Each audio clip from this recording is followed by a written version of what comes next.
பிரதமரை விட நம் விவசாயிகள் அதிபுத்திசாலிகள், அவர்களை யாராலையும் முட்டாளாக்க முடியாதுன்னு ராகுல் காந்தி பேசியிருக்காரு. சர்ச்சைக்குரிய வேளாண் சட்டங்களை எதிர்த்து டெல்லியில விவசாயிகள் தொடர்ந்து போராடி வரும் நிலையில் இந்த 3 சட்டங்களும் எப்படியெல்லாம் விவசாயிகளுக்கு எதிரானதாக இருக்கு, அது விவசாயிகளின் வாழ்வாதாரத்தை எப்படி அழிக்கும் என்பதை பற்றி புத்தகம் ஒன்று வெளியிட்டிருக்காரு முன்னாள் காங்கிரஸ் கட்சி தலைவரும் நாடாளுமன்ற உறுப்பினருமான ராகுல் காந்தி. தொடர்ந்து அவர் பேசும்போது, கருப்பு சட்டங்களை எதிர்த்து போராடும் விவசாயிகள் தான் இந்த நாட்டோட தேச பக்தர்கள்னு குறிப்பிட்டு அந்த 3 கருப்பு சட்டங்களையும் திரும்ப பெறுவதுதான் ஒரே தீர்வுன்னு சொல்லியிருக்காரு. அவர் தொடர்ந்து பேசும்போது, இந்த 3 சட்டங்களும் 3-4 முதலாளிகளின் வசம் வேளாண் துறையை ஒப்படைக்கும் விதமாகவும் வேளாண் துறையை அழிப்பதற்கான நோக்கத்திலும் வடிவமைக்கப்பட்டுள்ளதுன்னு குற்றம் சாட்டியிருக்காரு. இன்னைக்கு மிகப்பெரிய விவாத பொருளா மாறியுள்ள சீன நாட்டு அத்துமீறல் பற்றி பேசிய அவரு, சீனா இந்தியாவை பலமுறை சோதித்து பார்த்துள்ளது, சீனாவுக்கு உரிய பதிலடி தரலனா அந்த அத்துமீறல்கள் தொடரும்னு சொல்லியிருக்காரு. மத்திய அரசு பிரச்சனைகளை புறம் தள்ளி நாட்டை திசை திருப்புதுன்னு குறிப்பிட்ட அவரு, அரசின் நடவடிக்கையால இளைஞர்களின் எதிர்காலம் நிச்சயமற்ற நிலையில் உள்ளதுன்னும் தெரிவித்திருக்காரு. इधर भी दिखाते हैं, उधर भी दिखाते हैं, उधर भी दिखाते हैं. हाँ, बीजेपी होती तो बस ऐसे करती.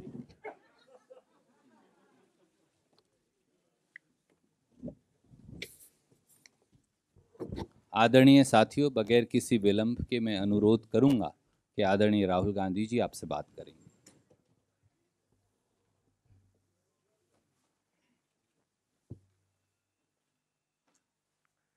Good morning. There is a tragedy unfolding in our country today. Government wants to ignore this tragedy.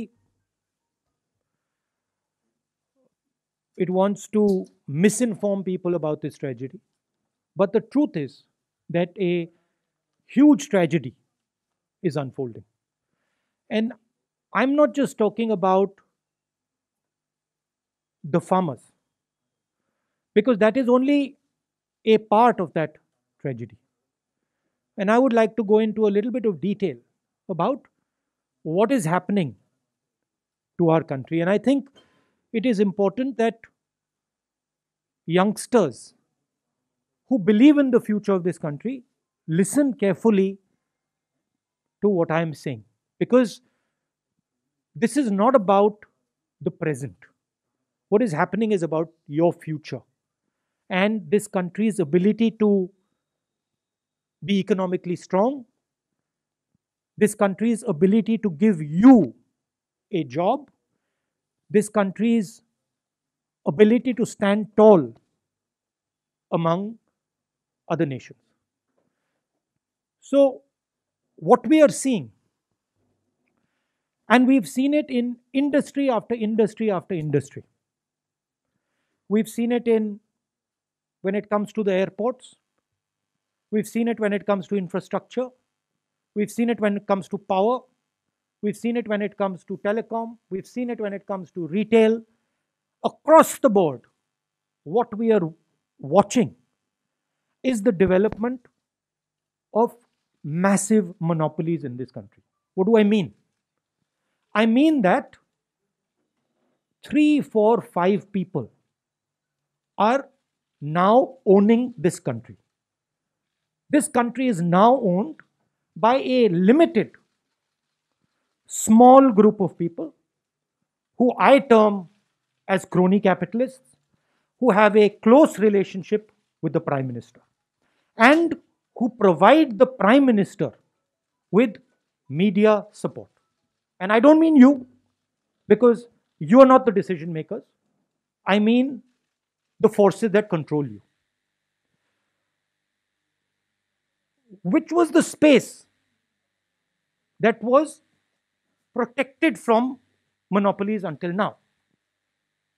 First of all, the biggest business in this country, and this is something that youngsters have to understand, the biggest business in this country is agriculture.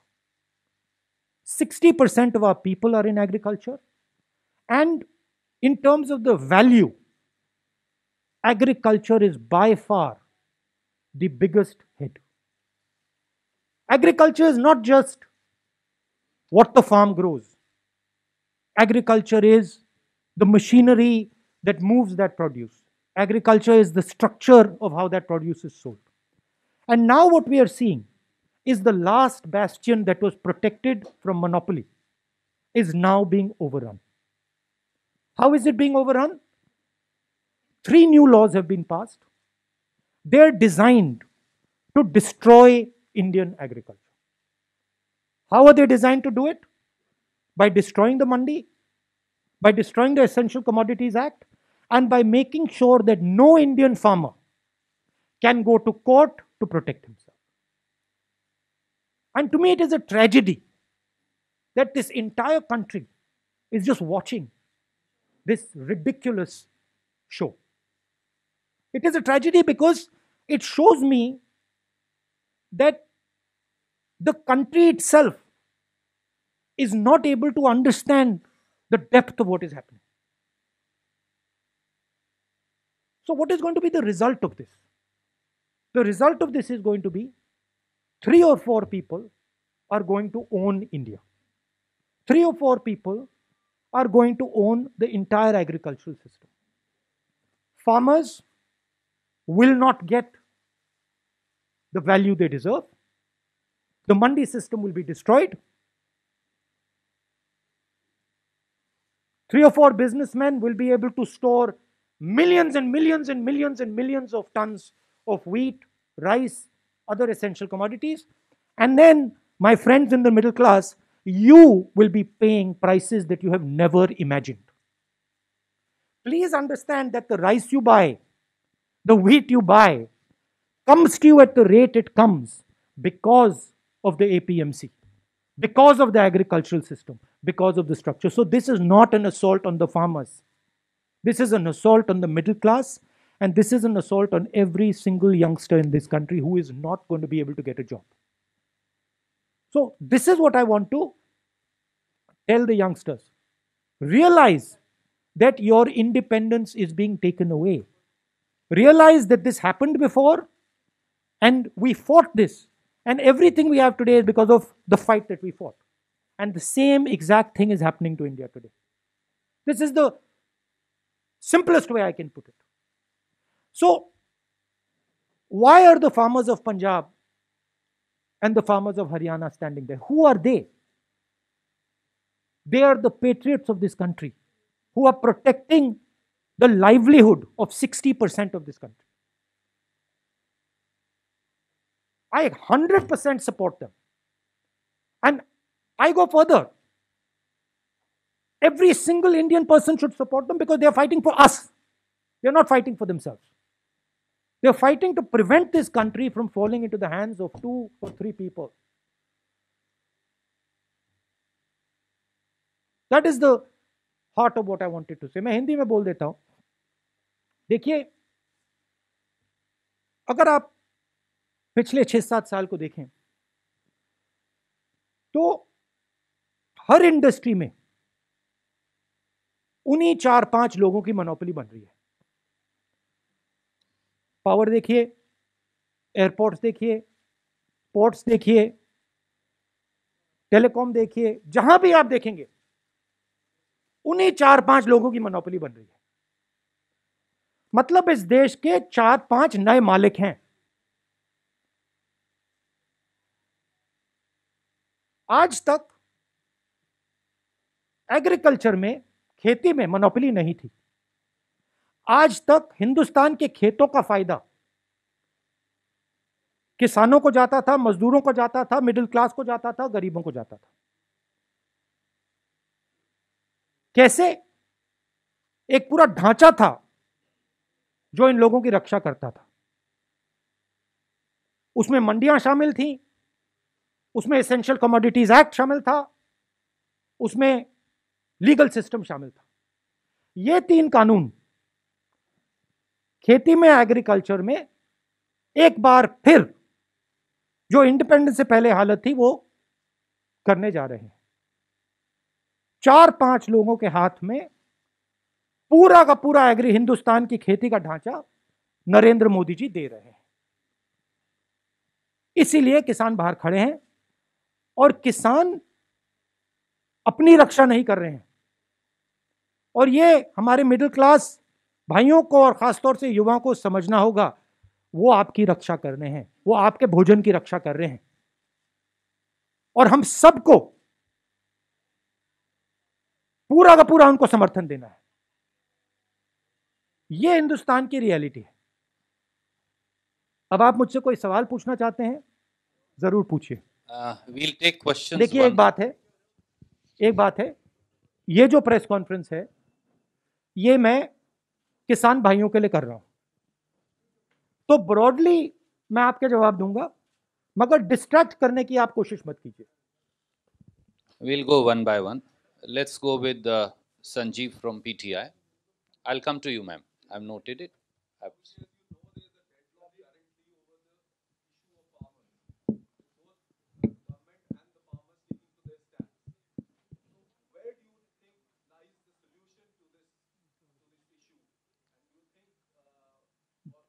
There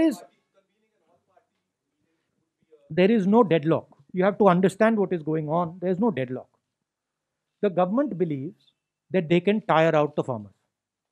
The government, in its arrogance, believes that किसानों को थकाया जा सकता है, किसानों का बेवकूफ बनाया जा सकता है। किसानों को ना थकाया जा सकता है, ना उनका बेवकूफ बनाया जा सकता है।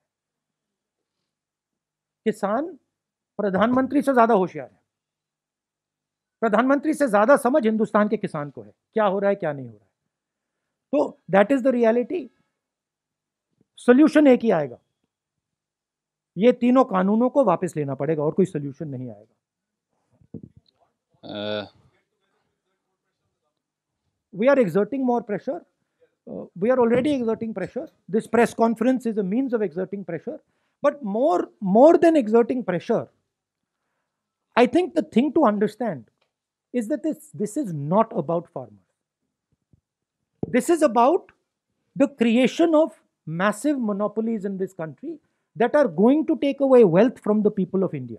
This is the crux of it. Please tell me one industry in India today, just name it for me, which is not monopolized by the same 5-6 people. That is the real crux of the issue. The farmers this is the first step. But you will see, after the farmers, India will not be able to produce jobs. Why is it that the Indian economy has gone from the best performance to the worst performance? Siddharth from ANI, I've noted that.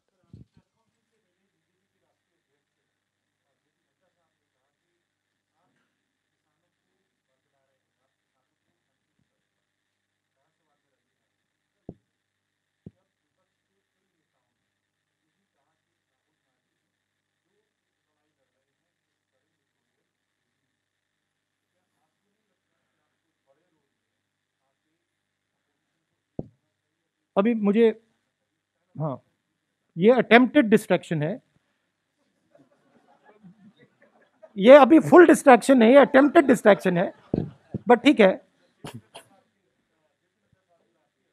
हाँ, देखिए, जो उनके दिल में है वो मेरे बारे में कहते हैं। सरकार किसानों को डिस्ट्रैक्ट करने की कोशिश कर रही है। सरकार कह रही है किसानों को कि देखिए, बात करिए हमसे, 10 बार बात हो गई, 9 बार बात हो गई, वो उसको सरकार घसीटती जा रही है। तो रियलिटी किसान जानते हैं। और राहुल गांधी कौन है, क्या करता है, हिंदुस्तान का हर किसान जानता है। किसान जानता है भट्टा परसौल में नड्डा जी नहीं खड़े थे, मैंने तो उनको नहीं देखा। लैंड एक्विजिशन समय नड्डा जी तो नहीं खड़े थे, मोदी जी तो नहीं खड़े थे, राहुल गांधी खड़ा था। तो जब किसान की जमीन का मामला था, वहां पे कांग्रेस खड़ी थी। जब किसानों के कर्जा माफ करने की बात आई थी, वहां कांग्रेस खड़ी थी। नड्डा जी कहां थे, मुझे तो नहीं दिखे। Thank you. Can we go to ABP Ashish? और ये मैं आपको एक और बात बता देता हूं। देखिए, मेरा कैरेक्टर है, मैं ना नरेंद्र मोदी से ना इन लोगों से डरता हूं, मुझे कोई फर्क नहीं पड़ता, ठीक है। मैं साफ सुथरा आदमी हूं, मुझे ये छू नहीं सकते, बात समझिए। हाँ, गोली से मार सकते हैं वो अलग बात है, मगर छू नहीं सकते। और मैं देशभक्त हूं, मैं अपने देश की रक्षा करता हूं, ठीक है। और मैं करता जाऊंगा, मैं अकेला खड़ा हो जाऊंगा, पूरा देश अलग से दूसरे साइड हो जाएगा, मगर मैं अकेला खड़ा होकर खड़ा हो जाऊंगा, मुझे कोई फर्क नहीं पड़ता, ये मेरा धर्म है, मैं उनसे भी ज्यादा फनेटिक हूं, ठीक है। और यहां क्या हो रहा है, जिस चीज के लिए ये देश लड़ा था 70-80 साल पहले, वो फिर से हो रहा है। आज मेरी बात मत मानो, जब गुलाम बन जाओगे तो फिर मानना, मेरे लिए एक्सेप्टेबल है, मैं तो गुलाम नहीं हूं ना। आशीष फ्रॉम एबीपी।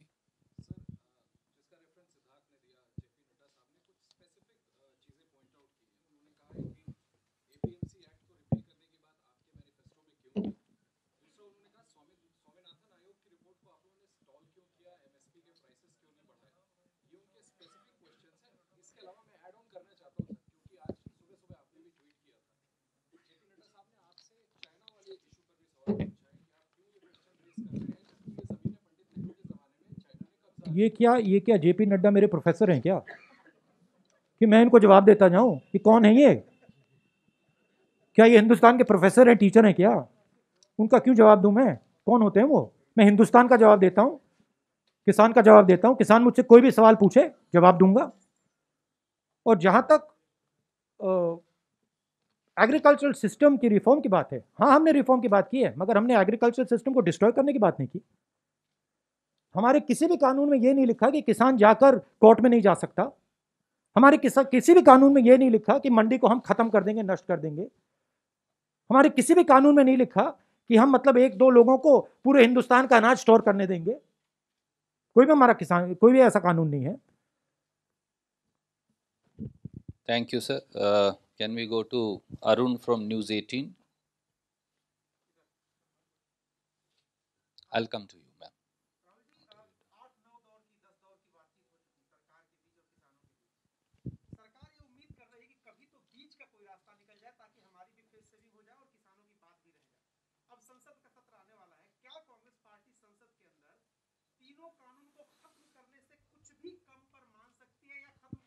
नहीं, देखिए, सॉरी, खत्म करिए,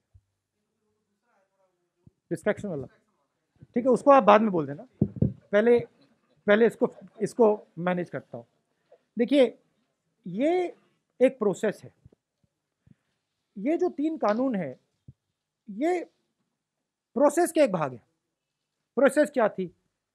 process Bhatta Parsaul, process land acquisition, process कि नरेंद्र मोदी जी ने कहा मैं बोनस नहीं दूंगा, एमएसपी में सही पैसा नहीं देना। आस्ते आस्ते आस्ते आस्ते नरेंद्र मोदी जी, बीजेपी किसान को कमजोर करने की कोशिश कर रहे हैं। एक बार किसान कमजोर हो गया तो फिर वो लड़ ही नहीं पाएगा। तो ये जो 3 कानून है ये एक प्रोसेस है, ये यहां नहीं रुकने वाले। इनका लक्ष्य है कि हिंदुस्तान के किसान को ये खत्म करना चाहते हैं। और ये जो पूरा एग्रीकल्चरल सिस्टम है ये अपने 3-4 मित्रों को देना चाहते हैं, ये रियलिटी है।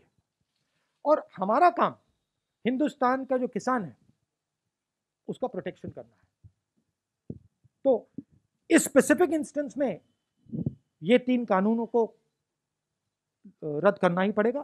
कांग्रेस पार्टी की पोजीशन है, किसानों की पोजीशन है। मगर आप ये मत सोचिए कि अगर ये 3 कानून रद्द हो गए नरेंद्र मोदी वहां रुकेंगे, वो नहीं रुकने वाले। वो हिंदुस्तान के एग्रीकल्चरल सिस्टम को 3-4 लोगों के हाथ में करना ही चाहते हैं और हमें उनको रोकना है। नहीं, वो डिस्ट्रैक्शन वाला विल नो। अब मैं आपके पास वापस आऊंगा, पूछ लो, फिर मैं वापस आ जाऊंगा। I will come to you. Sanjay Mishra ji from Jagran.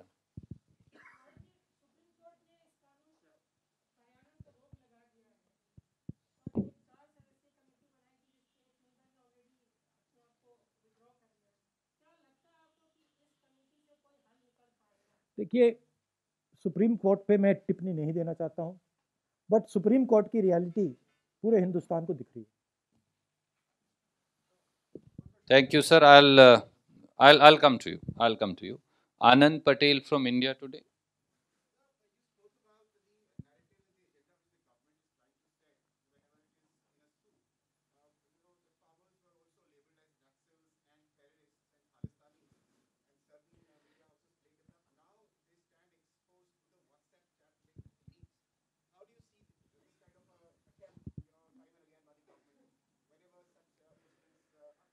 Look, the law will take its own course, but I have an observation.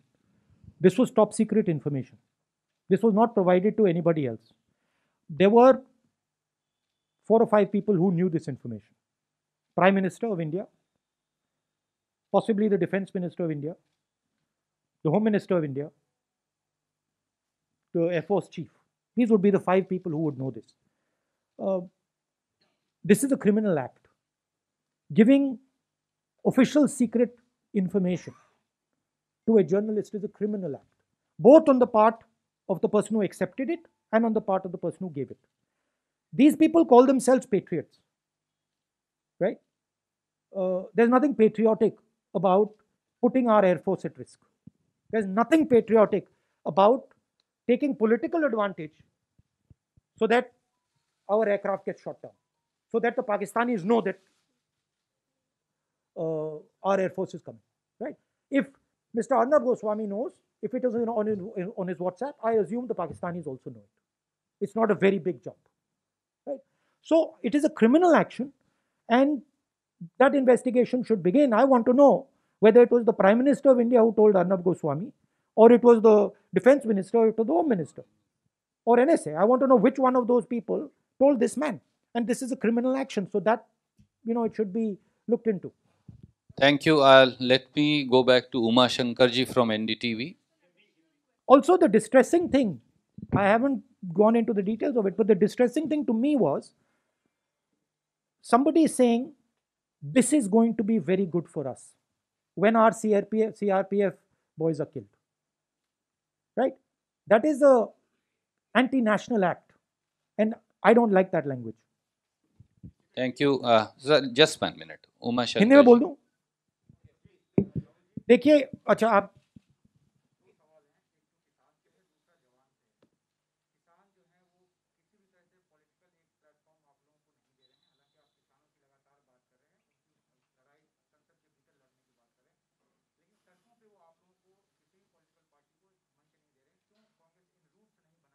नहीं, ये बात नहीं है. हम किसान की इंडिपेंडेंस को रिस्पेक्ट करते हैं. ये हम बात एक्सेप्ट करते हैं कि ये किसानों का आंदोलन है, और हम उनकी जो स्पेस है, उनकी जो जगह है, उसकी इज्जत करते हैं, उसका आदर करते हैं, उसका रिस्पेक्ट करते हैं. ये रियलिटी है. ये प्रेस कॉन्फ्रेंस किसानों को मदद करने का प्रेस कॉन्फ्रेंस है. मैं यहाँ आया हूँ, मैंने कल भी बोला, तो हम मदद कर रहे हैं, हम प्रेस के थ्रू मदद कर रहे हैं, हम स्टेटमेंट्स के थ्रू मदद कर रहे हैं, मगर हम उनका आदर भी करते हैं. Thank you.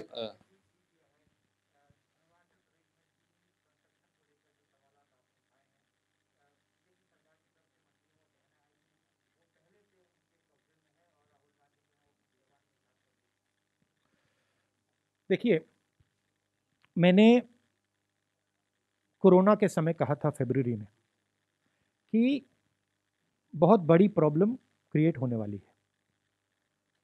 आप में से लोगों ने मजाक उड़ाया, ठीक है. आप में से लोगों ने कहा कि देखो राहुल गांधी क्या बोल रहा है. शब्द था फियर मॉन्गरिंग. मैं आपको आज बता रहा हूं, और आप अपने नोटपैड में ये लिख दीजिए. चाइना हिंदुस्तान की कमजोरी को देख रहा है और समझ रहा है, और चाइना के पास एक साफ क्लियर स्ट्रेटेजिक विजन है. वो दुनिया को शेप करना चाहते हैं. हिंदुस्तान के पास कोई स्ट्रेटेजिक विजन नहीं है. हिंदुस्तान कभी ये करता है, कभी वो करता है, स्ट्रेटेजिकली काम नहीं कर रहा है. चाइना ने हिंदुस्तान को 2 बार टेस्ट किया है. एक बार ढोकलाम में टेस्ट किया है, और अब लद्दाख में अपने ट्रूप्स डालकर टेस्ट किया है. वो टेस्ट कर रहा है, वो ऐसे देख रहा है. और मैं आपको बता रहा हूं कि अगर चाइना को क्लियर मैसेज हिंदुस्तान ने नहीं दिया, अगर हिंदुस्तान ने क्लियर अपने दिमाग में स्ट्रैटेजी नहीं बनाई, चाहे वो मिलिट्री स्ट्रैटेजी हो, चाहे वो इकोनॉमिक स्ट्रैटेजी हो, चाहे वो जियोपॉलिटिकल स्ट्रैटेजी हो, तो चाइना चुप नहीं बैठेगा, चाइना इसका फायदा उठाएगा। और जब फायदा उठाएगा तब नुकसान हो जाएगा, तब आप उसको रोक नहीं पाओगे। इसीलिए मैं रिपीट करता जा रहा हूं, मैं रेड फ्लैग रेज कर रहा हूं सरकार के लिए। आपके जमीन के अंदर आ गए हैं, आपको लगता है कि ये इसको आप तू मैं करके परे कर सकते हो, आपको लग रहा है कि आप इवेंट मैनेजमेंट के थ्रू इसको मैनेज कर सकते हो, आप गलत फहमी में हो। चाइना दूसरी चीज है, चाइना डोमिनेट करना चाहता है और वो सिस्टमैटिकली काम कर रहा है। आपके शब्दों से कुछ फर्क नहीं पड़ने वाला है, आप मेरे बारे में कुछ भी बोल दो, कुछ फर्क नहीं पड़ने वाला है। आपका काम हिंदुस्तान की रक्षा करने का है, आप नहीं कर रहे हो, और उसका नतीजा हिंदुस्तान को देखने को मिलेगा। रियलिटी से नहीं हट सकते हैं। इसीलिए मैं वार्निंग दे रहा हूं कि देखिए, मैं ऑपोजिशन लीडर हूं, मेरा काम है, देखिए कोरोना आ रहा है, इकोनॉमिक डैमेज होगा, लोग मरेंगे, तैयारी कर लीजिए। उन्होंने कहा राहुल गांधी बकवास कर रहे हैं। आपने देख लिया, इकोनॉमी उड़ गई, रोजगार खत्म हो गया, मजदूर मर गए। क्यों? क्योंकि वो बस बातचीत करते रहते हैं, उनके माइंड में एक्चुअल वो एक्शन नहीं करना चाहते। और दुनिया डेंजरस रास्ते से निकल रही है, ट्रांजिशन पीरियड है, बदलाव का पीरियड है, और जो हमारी नेशनल लीडरशिप है उसको सीरियसली लेना चाहिए। Thank you sir. Can I go back to Raman? देखिए, जैसे मैंने आपसे कहा कि फार्म लॉ एक इवेंट नहीं है, एक प्रोसेस है। पहले लैंड एक्विजिशन, भट्टा पर सॉल, प्रोसेस। चाइना एक इवेंट नहीं है, चाइना एक प्रोसेस है। और मैं स्टडी करता हूं, मैं सोच समझ के बोलता हूं। मैं आपको बता रहा हूं, बहुत डेंजरस सिचुएशन बन रही है। शुक्रिया। मैं क्या सब साथियों से अनुरोध करूं कि जैसा राहुल जी ने कहा था कि ये किसान मजदूर को लेकर पत्रकार वार्ता है, तो हम अपना प्रिंसिपल फोकस वहां रखेंगे। Raman from news 24। ये सर कम।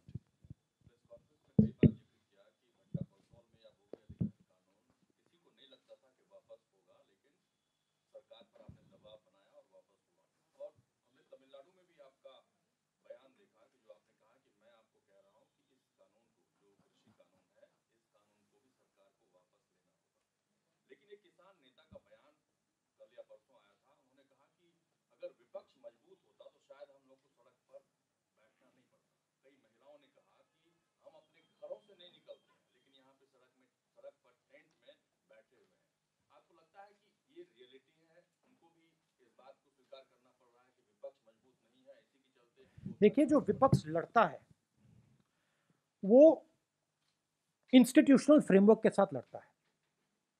विपक्ष को फ्री एंड फेयर मीडिया की जरूरत होती है, विपक्ष को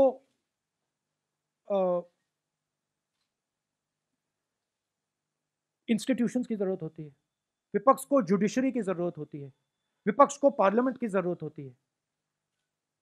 तो हर इंस्टीट्यूशन को इन लोगों ने कैप्चर कर रखा है। कोर्ट्स को ये कंट्रोल करते हैं, मीडिया को ये कंट्रोल करते हैं, पार्लियामेंट में बोलने नहीं देते हैं। तो जिस प्रकार से अंग्रेज हिंदुस्तान को चलाते थे कि देखो, अगर ब्राउन चमड़ी है तो बोल नहीं सकते, वैसे ये हिंदुस्तान को चला रहे हैं। बोल नहीं सकते, बोलोगे तो मारेंगे। तो डर का माहौल है। आपने अभी बोला कि सब लोग कहते हैं कि राहुल गांधी लड़ रहा है, मगर डर का माहौल है। आप लोग जानते हो कि जो आपको रियलिटी दिख रही है आप नहीं कह पाते हो, आप मेरे पास आके कहते हो। तो ये हिंदुस्तान की रियलिटी है और इससे हम लड़ेंगे। Thank you sir. दोबारा फिर किसानों पर फोकस लाते हुए मौसमी फ्रॉम आज तक। राहुल, आपसे पूछना चाहते हैं, हम लोग सिंघू लगातार जा रहे हैं और वहाँ पे कई किसानों ने अपनी जान गंवाई है, उनको शहीद का दर्जा वहाँ पे दिया जा रहा है। पर अगर आप देखिए तो लगातार इस तरह के सरकार भी एफिडेविट कोर्ट में दे रही है कि खालिस्तानी एलिमेंट है और वहाँ पे ऐसे संगठन है जो देश को विभाजित करना चाहते हैं, और इस तरह का एफिडेविट सुप्रीम कोर्ट में भी सरकार दे रही है। तो क्या आपको लगता है क्या अंजाम है इसका? और कई नेता सिंघू बॉर्डर पर गए, अरविंद केजरीवाल भी गए।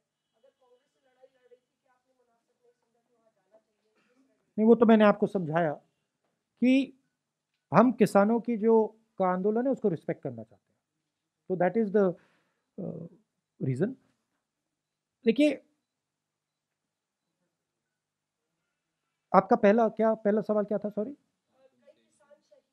हाँ, और खालिस्तानी। हाँ, देखिए, गवर्नमेंट का अप्रोच है कि एटीट्यूड है कि हमें सब कुछ मालूम है और हमारे खिलाफ जो भी बोलता है वो एंटी नेशनल है, क्रिमिनल है। ये इनकी अप्रोच है। हम जो बोल रहे हैं, हमें प्रॉब्लम दिख रही है, कोरोना की हमें प्रॉब्लम दिखी, हमने बोला, गवर्नमेंट हमारा दुश्मन बना देती। हमने चाइना की बात बोली, गवर्नमेंट हमारा दुश्मन बना देती। बट हम वार्निंग सिग्नल दे रहे हैं। गवर्नमेंट को यह समझ नहीं आ रही है कि मान लो इन्होंने इन किसानों को दबा भी लिया, मामला वहां नहीं रुकने वाला। एनर्जी कहीं और से निकलेगी, युवाओं से निकलेगी, अनएम्प्लॉयड यंगस्टर से निकलेगी। तो हम वार्निंग दे रहे हैं कि देखिए, आपने हिंदुस्तान के किसानों पर आक्रमण किया है, ये आप मत कीजिए। आप इनकी शक्ति को नहीं पहचान रहे हैं। तो ये रियलिटी, इनकी अप्रोच ही गलत है। ये सीखना नहीं चाहते हैं, ये सोचना नहीं चाहते हैं, ये सिर्फ बोलना चाहते हैं। इनको सिखाया गया है, आरएसएस के लोग उनको सिखाते हैं कि देखो, ना तुम्हें सुनना है ना तुम्हें समझना है, तुम्हें बस बोलना है। और बोलने में ये टॉप ग्रेड है, बट सोचते नहीं है। और देश को चलाने के लिए बोलने से ज्यादा सोचने की जरूरत होती है। Thank you. I go one by one. Anoop Vajpayee ji from Amar Ujala. We should conclude now after Sir, one more question. Anup is there.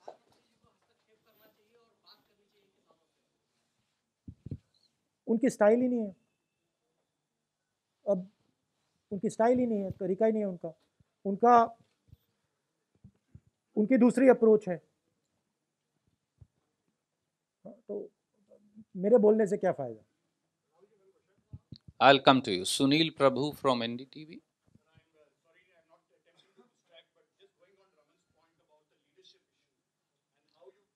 I'm not going to get into that. Because the idea is to take it somewhere else. I'm not going there. But my point is that you have been fighting the Congress party and the opposition, be it in parliament and elsewhere. You went to the president and everywhere. All options seem to be out, and now you yourself pointed out the media is not there, the judiciary is compromised, there is a parliament which is compromised. Where will justice come for the farmers? That is the critical issue, and especially in the fact that there is a leadership crisis within the opposition. I believe in the spirit of this country. I do not believe that you can impose slavery on this country. I do not believe this country will accept 5 or 6 people owning it. I don't believe it. So where will the resistance come from? It will come from the people of India. Our job is to highlight what is going on to the people of India. We are struggling. Why? Because the instrument of transmission is not controlled by us, right? So the press is not controlled by us. We don't have the thousands of crores of rupees that Narendra Modi ji has. We cannot put thousands of crores of rupees in social media. We cannot. But this is an advantage for us, because it forces us to be pure. It forces us to be honest. It forces us to tell the truth. This is good. I don't have a problem with it. I think broadly, I will tell you, if you step back a little bit, what has happened is that the vision that India had for itself from 90s has collapsed. What used to work in the 1990s does not work anymore. So India requires a new vision. It requires a new imagination. And this is all the turbulence that is taking place because India does not have a vision. And Congress Party's job and its skill is in providing that vision. So you will see that we will provide India with that vision. There are many, many, many millions of people in India who do not accept this nonsense that is going on in the country. And they understand that there is a massive failure taking place. We used to be a preeminent economy in the world. We are laughing stock. We are complete laughing stock. We cannot give our youngsters jobs. Our farmers are sitting outside in the cold. I don't know why Narendra Modi ji thinks this is something to be proud of. This is something to be ashamed of. The whole world is looking and saying, what is going on? Why are lakhs of farmers sitting outside Delhi? So he is destroying India's image, which the Congress has built. Slowly, slowly, slowly, Mahatma Gandhi first. Slowly we've built it. वो उसको उड़ा रहा है. मतलब फाड़ फूड़ के फेंक रहे हैं. So that is the reality. We need to conclude. I'll go to Vijay Lakshmi first.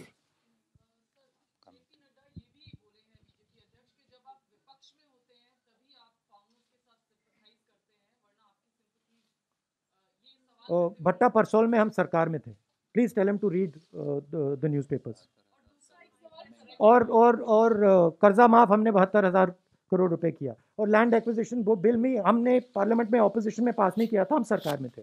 But anyway, JP Nadda is not anybody I'm answering to. बहुत बहुत शुक्रिया Samia.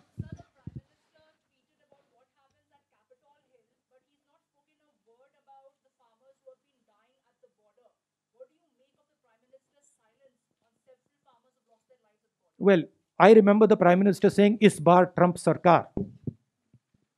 I remember in Texas it was that, he was holding his hand up and saying, "Is baar Trump sarkar." Sorry, I'm not Trump. He's not Trump. I'm Joe Biden. Look, the point is whether he is Trump or Joe Biden. The point is whether he is Trump or Joe Biden, right? As a prime minister of a country, you don't do something like that, because you're disrespecting the people of the United States by doing this, because this is their choice, not your choice. So it is a lack of understanding of fundamentals. And now of course Trump lost. So Thank you, Supriya. अच्छा, हाँ, देखिए,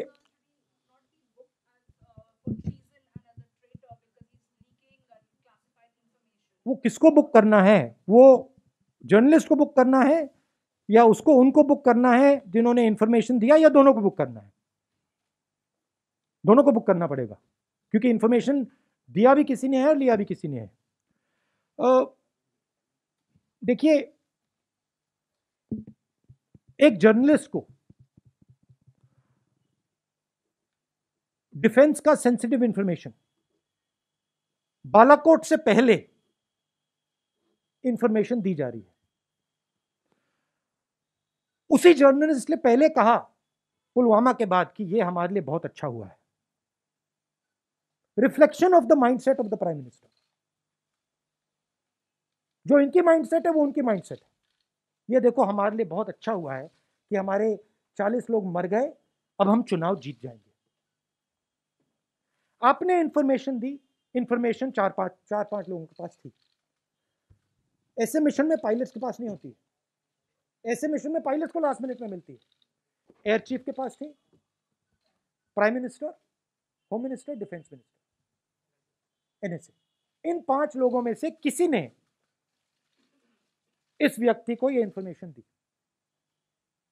यह criminal action है, पता लगाना पड़ेगा किसने दी और उन दोनों को जेल में जाना पड़ेगा और यह प्रोसेस शुरू हो जानी चाहिए। मगर यह प्रोसेस शुरू नहीं होगी, मैं बता दूंगा आपको क्यों। क्योंकि प्रधानमंत्री ने इंफॉर्मेशन दिया होगा।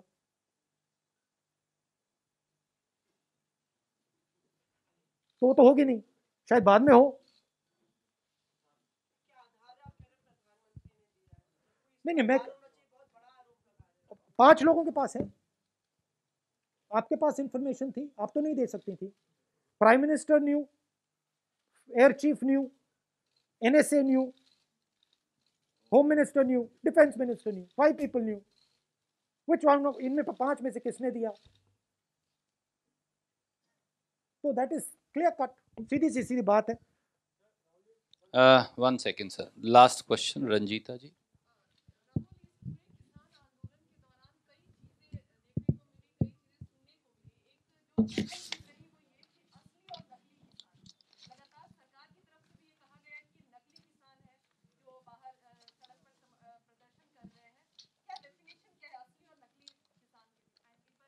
You have to ask the professors. Why are you asking me? आप प्रोफेसर से पूछिए, नाडा जी से पूछिए। We can conclude. Thank you Thank you so much. இந்த வீடியோ பத்தின உங்களோட கருத்துக்களை கீழே கமெண்ட் செக்ஷன்ல சொல்லுங்க. வீடியோவை லைக் பண்ணுங்க, ஷேர் பண்ணுங்க. மறக்காம மொபைல் ஜேர்னலிஸ்ட் யூடியூப் சேனலை சப்ஸ்கிரைப் பண்ணி பெல் ஐகானையும் கிளிக் பண்ணுங்க.